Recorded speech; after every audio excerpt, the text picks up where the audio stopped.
नमस्कार दोस्तों, परमा एजुकेशन के यूट्यूब चैनल पे आप सभी लोगों का स्वागत करते हैं। आज बात करेंगे सबसे महत्वपूर्ण यहाँ पे गणित शिक्षण के बारे में बात करेंगे, जो कि आप लोगों को पता है कि 15 नंबर के पेडागोजी आते हैं, उससे संबंधित सभी प्रश्नों को रखा गया है। तो आज के जो प्रश्न है वो बहुत ही कठिन होने वाले हैं, तो याद रखिएगा, अपना स्कोर बहुत ही अच्छे से काउंट करिएगा। और यहाँ पे गणित शिक्षण के अंतर्गत सी-टेट और टेट दोनों को यहाँ पे कवर किया जाएगा। तो चलिए क्या करिए, आज ये सभी लोग जल्दी से प्रश्नों को सॉल्व करने के लिए आज ये सभी लोग, और जो भाई बहन हमारे चैनल पे नए हैं और अभी तक हमारे चैनल को सब्सक्राइब नहीं किया है, तो क्या करिए, परमा एजुकेशन चैनल को सब्सक्राइब करने के साथ साथ बेल आइकन का बटन जरूर दबाएं, ताकि लाइव आने पर आप लोगों के पास एक नोटिफिकेशन पहुंच जाए। तो शेयर कर दीजिए, अपने अपने ग्रुपों में जल्दी से शेयर कर दीजिए, ताकि अधिक से अधिक लोग हमारे चैनल से जुड़ सकें। तो आज ये सभी लोग गुड इवनिंग, सभी लोगों को गुड इवनिंग सभी लोगों को आ जाइए जी, आ जाइए सभी लोग, गुड इवनिंग।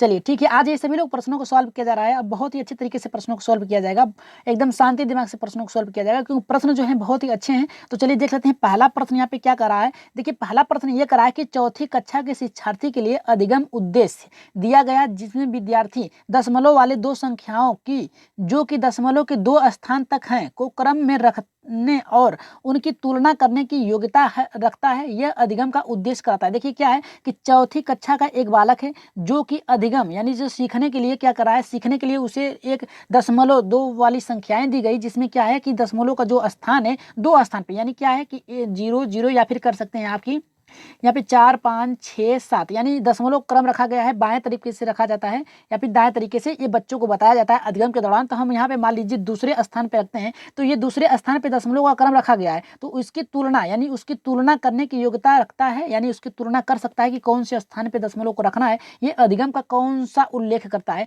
तो पहला करा है कि प्रतिक्रियात्मक अध्ययन। देखिए अब ये बात उठता है कि ध्येय क्या होता है। सबसे पहले तो जब हम प्रश्न पढ़ते हैं तो उसमें ये हमें नहीं पता होता कि प्रश्न जो लिखा गया है, जो शब्द लिखा गया है, उसका अर्थ क्या होता है। तो पहले देखिए, प्रतिक्रियात्मक मिस होता है व्यक्त करना, और ध्येय मिस क्या होता है, आप लोगों को बता दें कि ध्येय मिस होता है उद्देश्य।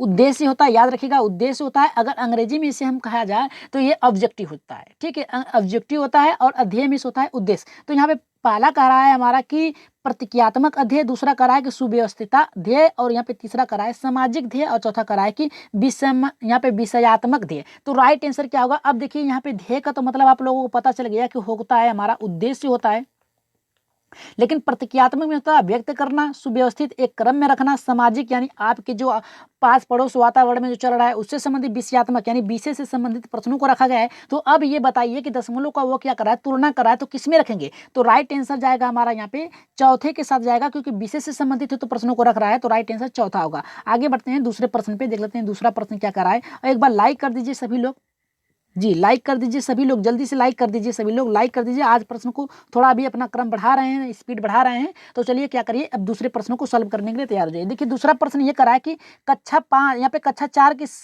समिति और परावर्तन की ज्यामिति संकल्पनाओं, यहाँ पे देखिए संकल्पनाओं होंगे, यहाँ पे संकल्पनाओं की वृद्धि के लिए निम्नलिखित में से कौन सा व्यवहार कौशल उपकरणों की आवश्यकता है। तो पहला करा है कि मोतियों की माला, दूसरा करा है बिंदु सीट, तीसरा करा है कि गिनतारा, और चौथा करा है कि द्विमुखी पटल। तो राइट आंसर यहाँ पे क्या होगा, जल्दी से बताइए कि राइट आंसर यहाँ पे हमारा होगा जी। इसका राइट आंसर क्या होगा, जल्दी से बताइए, फास्ट कमेंट करिए इसका। दूसरे का जी, दूसरे का राइट आंसर जो जाएगा, आप लोगों को पहले ही मैराथन में बता दिया गया है कि बिंदु सीट यानी डार्ट पेपर होता है। इसमें क्या होता है, जो समिति होता है, परावर्तन जो होता है, इस पे आप क्या करते हैं, इस पे पेपर होता है, डार्ट पेपर होता है, आप लोग देखे होंगे कि लाइनिंग बना होता है। जब आप ग्राफ बनाते हैं तो उसके आधार पर आप क्या करते हैं, स्केल के माध्यम से उस ग्राफ को निर्माण करते हैं। तो राइट आंसर यहाँ पे जाएगा दूसरे के साथ जाएगा। आगे बढ़ते हैं तीसरे प्रश्न पे, देख लेते हैं तीसरा प्रश्न क्या कर रहा है। देखिए तीसरा प्रश्न ये कर रहा है कि कक्षा 5 के गणित के पीरियड में यह वाद विवाद रखना कि शून्य सबसे अधिक प्रभावशाली संख्या है, यह क्रियाकलाप बच्चों को प्रोत्साहित करता है। मतलब ये कि कक्षा 5 का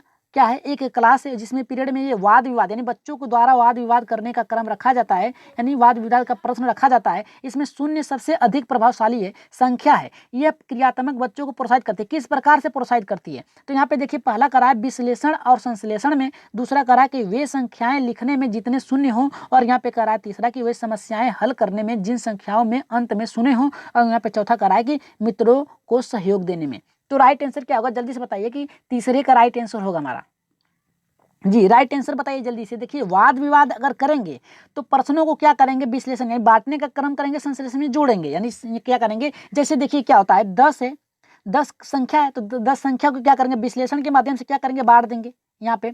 तो 5-5 हो गया। तो अब देखिए यहाँ पे शून्य अलग हो गया, यहाँ से दोनों का क्रम अलग हो गया। अगर संश्लेषण करेंगे, अगर इसी को फिर जोड़ देंगे बालक, 5 + 5 कर देंगे तो हमारा यहाँ पे 10 होगा। फिर यहाँ पे शून्य आ गया, तो इससे क्या होगा कि वो क्या करेंगे, प्रभावशाली संख्याओं को क्रियाकलाप के द्वारा अपने में वाद विवाद करके सॉल्व कर सकते हैं। तो राइट आंसर यहाँ पे तीसरे का हमारा पहला जाएगा, न कि वो क्या होगा हमारा यहाँ पे तीसरा गलत होगा। चलिए आगे बढ़ते हैं अपने चौथे प्रश्न पे देख लेते हैं। चौथा प्रश्न यहाँ पे क्या कर रहा है जी, चौथा प्रश्न देख लेते हैं। बहुत ही अच्छा प्रश्न है कि यदि एक शिक्षार्थी को संख्याओं और परिकलन में समस्या हो रही है तो उसमें असमर्थता हो सकती है। मतलब ये है कि कोई बालक है जिसे संख्याएं और परिकलन, मतलब क्या है कि संख्याओं को बांटने, संख्याओं को रखने यानी गणना करना, सीधे सीधे संख्या का मतलब यहाँ पे हम रखेंगे कि गणना, यानी गणना अगर आ गया तो अब आप बता सकते हैं कि वो किससे संबंधित है। बालक किस असमर्थता से वो संबंधित रखता है। पहला करा है लेखन क्षमता, दूसरा करा है गणितीय अक्षमता, तीसरा करा है कि दृश्य स्थापित स्थानिक गठन में असमर्थता, और यहाँ पे चौथा करा है मित्रों को सहयोग देने में।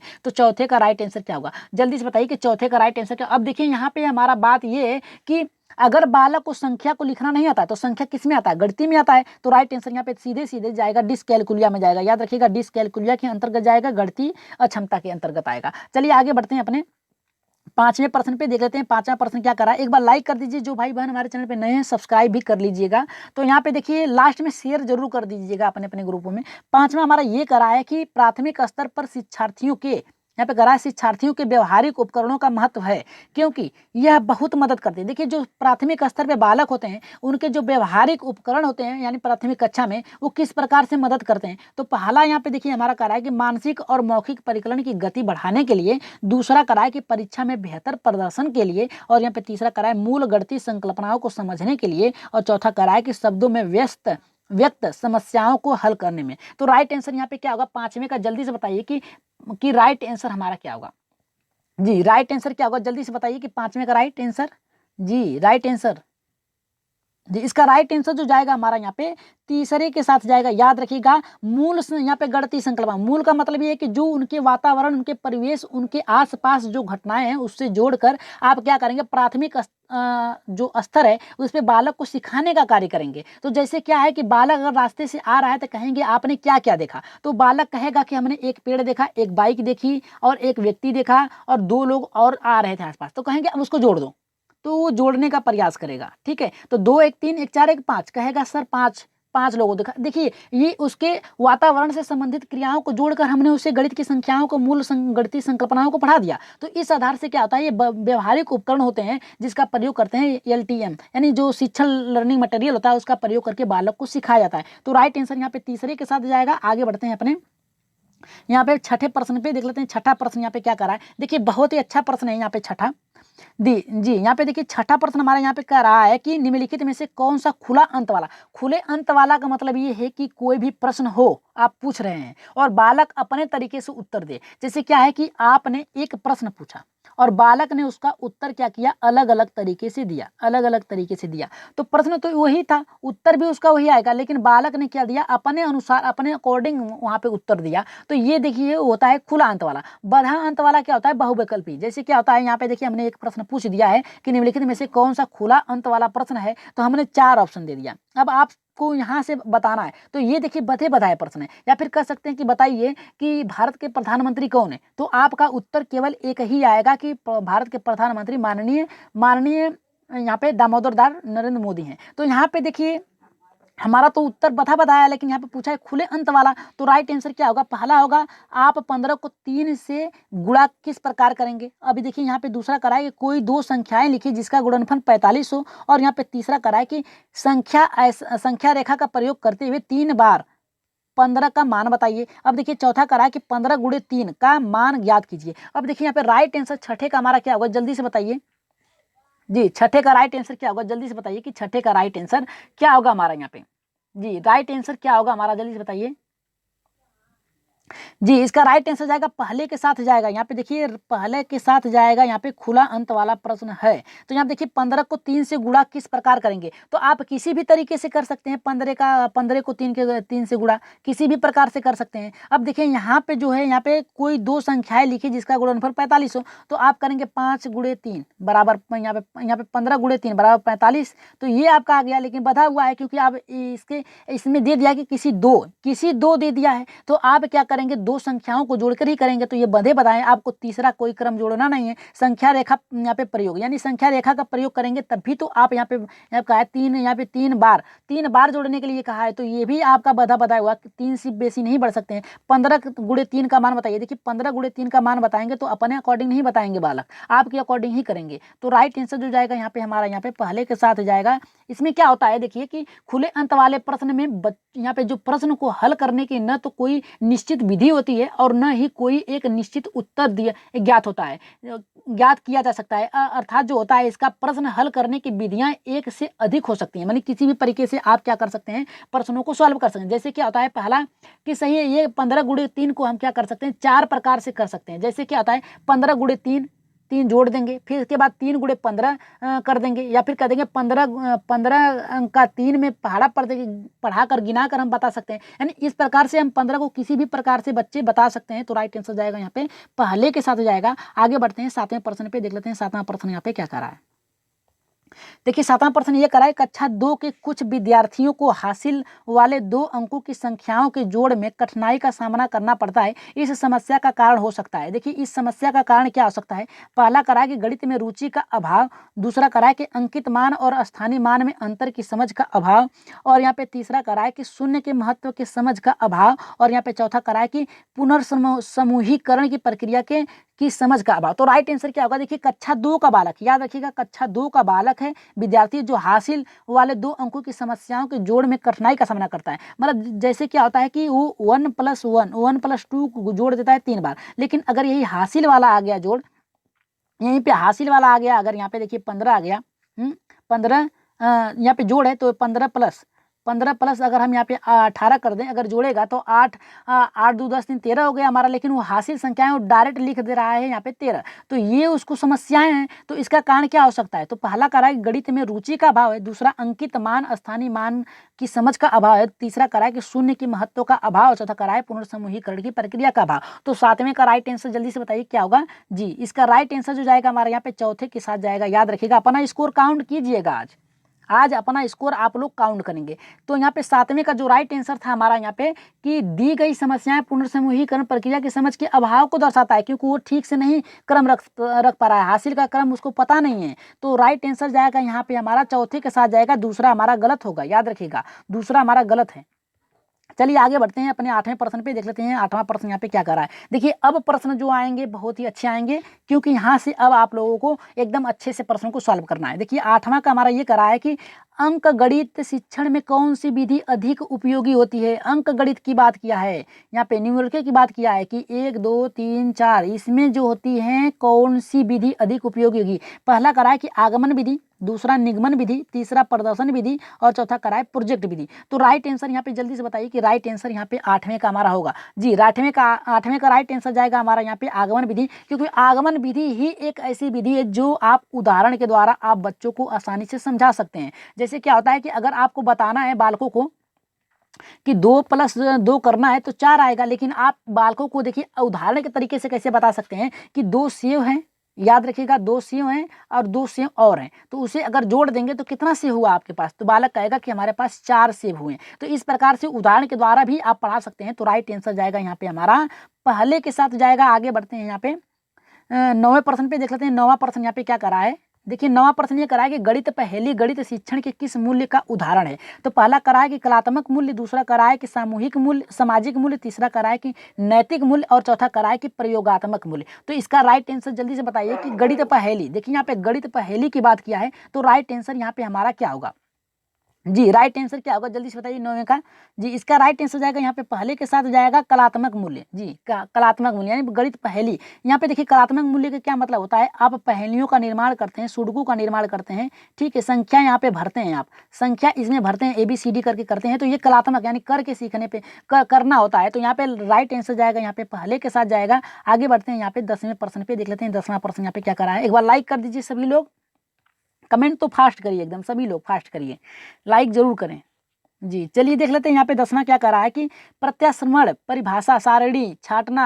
यहाँ पे बनाना छाटना मापन इत्यादि क्रियाएं संज्ञानात्मक पक्ष के किस स्तर से संबंधित। देखिए यहाँ पे प्रत्याश्रमण है और यहाँ पे भाषा सारिणी है, सारिणी बनाना है, छांटना है, मापन करना है। इन सभी की क्रियाएं जो है संज्ञानात्मक पक्ष के किस स्तर से आती हैं। तो पहला करा है प्रयोग, दूसरा करा है मूल्यांकन, तीसरा ज्ञान, चौथा करा है विश्लेषण। तो राइट आंसर यहाँ पे क्या होगा, जल्दी से बताइए कि पहला सही होगा, दूसरा सही होगा, तीसरा सही होगा या फिर चौथा सही होगा। इसका राइट आंसर तो आप लोगों को पता ही होगा क्योंकि आप लोग बहुत ही अच्छे तरीके से इसको करते हैं। तो देखिए यहाँ पे करने का मतलब क्या है, प्रत्याश्रमण जो होता है आपके बोध से निर्माण होता है, बोध से संबंधित होता है, ज्ञान से संबंधित होता है, ठीक है, आपकी बौद्धिक क्षमता से होता है। यहाँ पे जब छाटेंगे तो क्या करेंगे, तर्क करेंगे ना, तब बौद्धिक शक्ति का प्रयोग करेंगे, छाटेंगे तब भी, सारणी बनाएंगे तब भी, तो ज्ञान का ही तो प्रयोग करेंगे। ज्ञान के प्रयोग के द्वारा ही तो आप क्या करेंगे, नए नए शब्दों का निर्माण करेंगे, नए नए गणनाओं का निर्माण करेंगे। तो राइट आंसर यहाँ पे जाएगा हमारा तीसरे के साथ। आगे बढ़ते हैं 11वें प्रश्न पे, देख लेते हैं 11 का हमारा क्या करा है। देखिए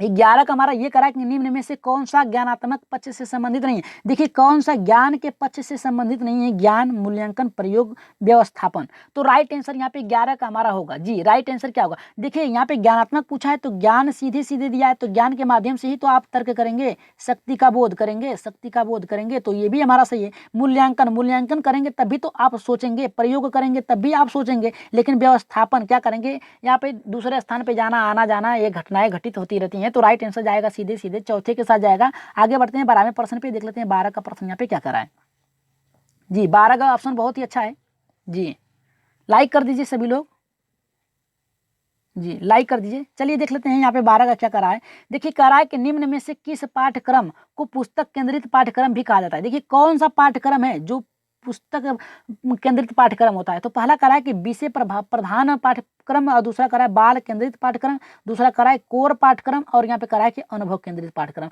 तो अब देखिए यहाँ पे आप तो यहाँ पे देखिए राइट आंसर जो जाएगा हमारा, यहाँ पे देखिए कोर तो होगा नहीं। अब हमारा यहाँ पे बाल केंद्रित पाठ्यक्रम और अनुभव, ये देखिए 3 में हमारा लड़ाई हो सकता है, लेकिन बात क्या है कि पाठ, यानी कहा कि किस पाठ, यहाँ पे देखिए किस पाठ की बात किया है, यानी कौन से पेज से बात किया है, कौन से पाठ से बात किया है। तो राइट आंसर यहाँ से जो हमारा जो पाठ है वो विषय से संबंधित होगा, तो विषय से संबंधित ही तो हमारा ये राइट आंसर जाएगा। यहाँ पे पहले के साथ जाएगा। बाल केंद्रित शिक्षा तो होती है बालकों को किस प्रकार से शिक्षा दिया जाए, लेकिन यहाँ पे बात किया है कि किस पाठ्यक्रम, यानी कौन सा पुस्तक है, उसका कौन सा चैप्टर है, वो उसमें से कौन से केंद्रित है, यानी पुस्तक केंद्रित। यहाँ पे पुस्तक केंद्रित पूछा है ना, तो बालक यानी विद्यार्थी केंद्रित पूछा है। तो राइट आंसर जाएगा यहाँ पे पहले के साथ। जितने लोगों का दूसरा आया है और यहाँ पे चौथा आया भी होगा तो यहाँ पे गलत होगा, राइट आंसर जाएगा पहले के साथ जाएगा। आगे बढ़ते हैं 13वें प्रश्न पे, क्योंकि वहाँ पे बाल केंद्रित नहीं पूछा था, वहाँ पे पूछा था वो पुस्तक केंद्रित पूछा था। तो राइट आंसर था हमारा वहाँ पे यहाँ पे जो राइट आंसर था हमारा यहाँ पे पहला था वहाँ पे 12वां का।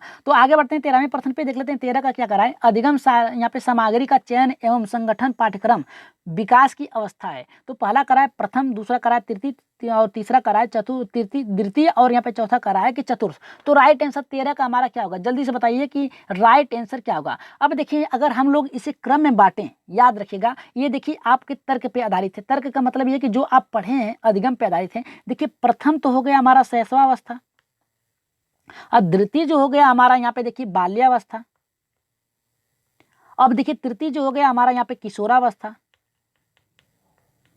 अब चतुर्थ जो हो गया प्रौढ़ावस्था हो गया।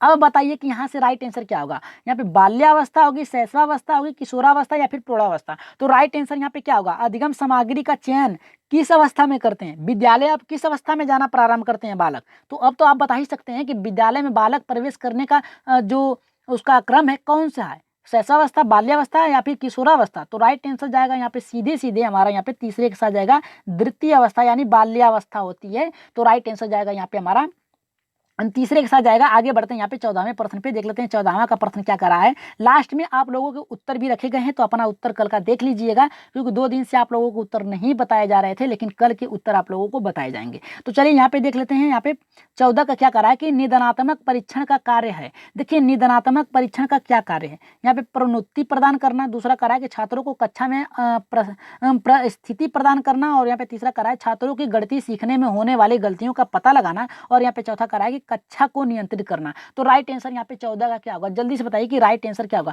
देखिए प्रोन्नति करना मतलब ये आगे बढ़ाना, ठीक है, आगे आगे के क्रम में ले जाना। और यहाँ पे दूसरा हमारा कह रहा है कि कक्षा को यहाँ पे परिस्थिति प्रदान करना, मतलब ये है कि कक्षा यानी छात्रों को कक्षा में एक अच्छा क्या है उपस्थिति, यानी क्या है कि उनको एक स्थान यहाँ पे सुनिश्चित करना होता है। तो अब देखिए तीसरा कि गणित में होने वाली यहाँ पे जो गलतियां हैं उसके लिए, यानी आपकी कठिनाई क्या है उसे जानने के लिए ही तो मूल्यांकन किया जाता है। तो राइट आंसर सीधे सीधे जाएगा हमारा यहाँ पे तीसरे के साथ जाएगा। आगे बढ़ते हैं 15वें प्रश्न पे।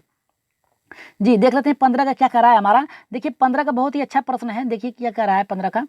जी 15 का यह कह रहा है कि गणित की कक्षा में संप्रेषण का उल्लेख किस क्षमता का विकास करना है। तो यहाँ पे देखिए पहला कह रहा है दंड आरेख मतलब बार ग्राफ को देखकर आंकड़ों का अर्थ लगाना, और दूसरा कह रहा है कि कक्षा में पूछे गए प्रश्नों को तुरंत बताना, और यहाँ पे तीसरा कह रहा है कि गणित की समस्याओं को पर दूसरों के विचार का खंडन करना, यानी जो भी बता रहे हैं आपको उसका खंडन करना। और यहाँ पे चौथा कह रहा है कि हमारा यहाँ पे कि गणित विचारों को सुव्यवस्थित, संचित और स्पष्ट करना। तो इसका उत्तर तो आप ही लोगों को बताना है कि हर बार की तरह इस बार भी आपको एक प्रश्न दिया जा रहा है, उसका उत्तर आप लोग कमेंट बॉक्स में देंगे। कल का उत्तर आप लोगों का सभी लोगों का नहीं आया था, तो इसका उत्तर आप लोग कमेंट बॉक्स में देंगे, क्योंकि आज के प्रश्न जो थे बहुत ही अच्छे तरीके से बनाए गए थे। तो 15 का राइट आंसर क्या होगा, पहला होगा, दूसरा होगा, तीसरा होगा या फिर चौथा होगा। इसका उत्तर आप लोग कमेंट बॉक्स में दीजिएगा कि दंड आरेख होगा, या फिर कक्षा में पूछे गए प्रश्नों को तुरंत उत्तर देना, या फिर यहाँ पे कह रहा है कि गणित की समस्याओं को दूसरे के विचारों का खंडन करना, और यहाँ पे विचारों को सुव्यवस्थित बैठाना। तो चलिए क्या करिए, अब अपने उत्तर देख लीजिए कल के कितने लोगों का सही हुआ है। तो आज की क्लास आप लोगों को कैसी लगी ये भी बताइएगा। कि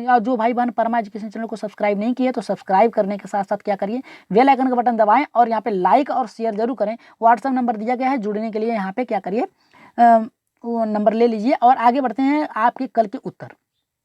कल पूछा गया था कि कौन इसमें से कौन सा, यहाँ पे पूछा गया था कि कौन सी जो विशेषता है, कौन सा उसका सूत्र है या फिर चिन्ह है कि बताइए। तो यहाँ पे कर्ता ने कर्म को, यहाँ पे कर्म को, तो यहाँ पे देखिए कर्म का कौन सा चिन्ह था।